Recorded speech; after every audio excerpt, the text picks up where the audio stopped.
Hi mga mi, samahan nyo naman kami sa aming panibagong ganap ngayong araw. Punta kami ng mga bata kung saan nagtatrabaho yung papa nila. Si Baby Ayo, napakalayo ng kanyang tingin kaya nakita niya agad yung papa niya at ayan, ngiti-ngiti nga siya. Lang din pala yan malapit sa amin kaya ayan at pinuntahan na lang din namin. Itong kambal namin ako, napaka-papas boy ng dalawang yan. Every time nga na umuwi na yung papa nila galing sa pamamasada o kaya sa trabaho, talagang tuwang-tuwa yan dalawa, may patalon-talon at sigaw-sigaw pa nga silang dalawang nalalaman. Bang talagang makikita mo sa kanilang dalawa na sabik sila sa papa nila. Lipakyawan nga pala itong tinatrabaho ng aking asawa. Pero nakaka-proud din talaga itong asawa ko kasi hindi mapili sa trabaho at napakasipag pa. Bale, ayan nga din pala, kapartner niya yung kapatid niya. Kinabukasan na nga din pala ito, mga bandang 3:00 ng hapon, naisipan kong maglinis nga dito sa lababo namin. Almost 2 weeks na rin kasi na hindi na nga ako nakakapaglinis ng maigi dyan sa lababo namin. Yung mga napupunasan at nalilinisan ko lang kasi yung nakikita lang ng mata ko. Dahil nga sa kailangan mabilisan nga lahat ng mga gawain ko, hindi ko na talaga napupunasan yan lahat araw-araw. Kaya eto, pinaglaanan ko na din talaga to ng oras para malinisan ko na nga ng maigi itong kusina namin. Yan din yung gagamitin kong panglinis, Shine Pro Floor Cleaner, kasi naubusan na din ako ng Zonrox na kulay violet. Okay din naman siya gamitin kasi with antibacterial na siya, tapos hindi rin matapang yung amoy. Unti-unti din talaga mga mi, mag-general cleaning ako dito sa bahay namin dahil nga sa susunod may pa-staycation na naman ulit kami. Kaya lulubos-lubusin ko na talaga ang paglilinis sa bahay kasi may reward naman kaming staycation. Sobrang excited ko na nga din kasi kahit papaano makakapag-relax nga din ulit kahit isang araw man lang. Collaboration siya mga mi in exchange sa pag-promote ng kondo. Kumamis ko na vlogger yung may-ari ng kondo at syempre gusto ko ding makatulong sa kanya ma-promote nga yung Airbnb nila. Bang busy nga din ako, hinahayaan ko lang din yung mga anak ko kung ano yung mga pinagagawa nila. Basta ang importante, malinisan ko na nga itong may kusina namin. O bali, hinuhugasan ko nga pala yung dish cabinet namin. Tapos, eto naman dish drainer namin dahil medyo nanggigitata na din talaga yung ilalim. One of my best buy din talaga tong dish drainer na to. Katapos ko namang linisan yan, eto naman mga bottle condiments yung lilinisan ko. Medyo matagal-tagal na nga rin na hindi ko na nga ito nahuhugasan. Sobrang napakaganda din talaga nito para sa kusina natin kasi organized talaga yung mga condiments natin. Siyempre, pati na rin tong water jug namin, hinugasan ko na rin. Natuwa din talaga kasi paunti-unti nakakapundar na nga din ako ng gamit sa kusina namin. Ano ako ilalagay sa comment section mga mi kung saan ko nabili yung mga gamit sa kusina namin. Bandang 5:00 naman ng hapon, eto yung mga bata ipinasyal na ng aking hipag. Forward tayo, eto, tapos na rin pala ako sa paglilinis dito sa kusina namin. Napakagaan din talaga sa pakiramdam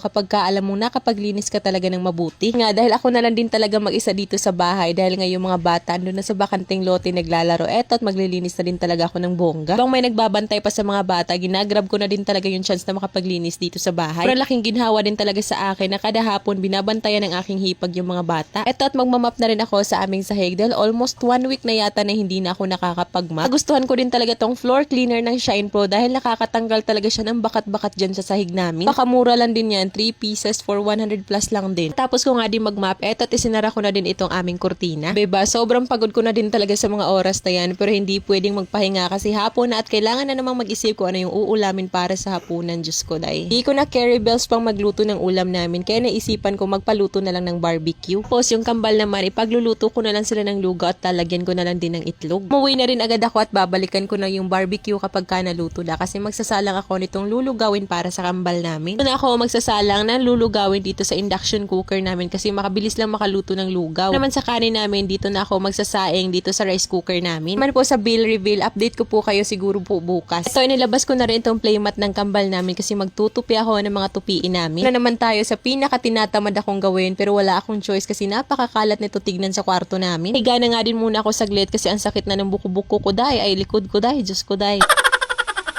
Sa 20s pa lang naman ako pero yung likod ko parang nasa senior citizen na. Pwede lang din talaga bumili ng bagong likod sa Shopee na gagamitin ko na talaga yung SPay later ko para makabili ng bagong likod. Sarian din kasi ako mga may sa kambal ko kaya madalas din talaga nakakaramdam ako ng sakit sa likod ko. Tolerable naman, hindi naman yung sobrang sakit na sakit talaga. Talaga sa pinaka-tinatamad ako sa pagtutupi, etong ang damit ng mga bata. Ang liliit kasi tapos minsan hindi ko pa makuha yung tamang pagtutupi ng damit nila. Aloka kasi ilang oras ka nagsalang ng labahin, 30 minutes kang magsasampay pero aabutin ng 1 linggo bago ka magtutupi. Hoy, tinamaan din yung isa dyan. Kabalakad zay, daghanta.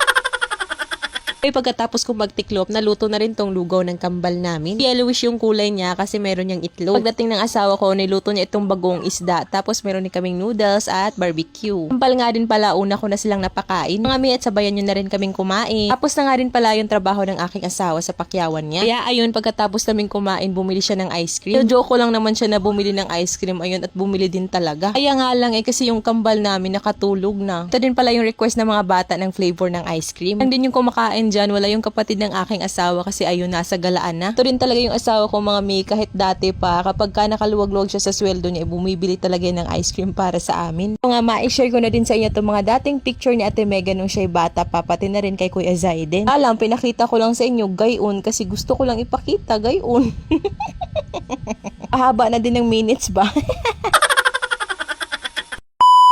Sobrang na-inlove talaga ako dito sa bagong dustpan at walis namin. Hindi talaga siya nakakapangsisi, napaka-durable, super ganda talaga ng quality, space saver, tapos team aesthetic pa. Ating talaga sa mga gamit sa bahay, isa talaga sa pinaka-trusted ko na nagbebenta ng mga gamit sa bahay ay etong Lukaw Pin brand. One of the best online seller talaga sila para sa akin kasi grabe, sobrang ganda talaga ng quality ng mga produkto nila. Dito sponsored mga miha, recommendation lang. Ito nga at naka-order ako sa kanila ng walis at dustpan at grabe, sobrang gandang-ganda talaga ako at napakasulit talaga yung binayad ko. Pakadali lang din naman i-assemble, easy as 1, 2, 3 lang din. Pero sino ba namang nanay ang hindi matutuwa kapag ka meron ka na namang ganitong kagandang gamit sa bahay? Cute design pa ang dustpan, kaya kuhang-kuha ang balahibo at buhok. Tapos foldable na rin tong dustpan nila, kaya napaka space saver na, 'di ba? Ang ganda. Tapos bendable na rin tong walis niya, kaya kahit ilaliman ay mawawalis na rin ninyo. Pero nakakagana na nga din magwalis kasi napaka smooth gamitin. Tapos shoot na shoot din talaga yung mga alikabok sa dustpan. Ako sa'yo, may mag-check out ka na. Super worth it talaga nito. Promise yan.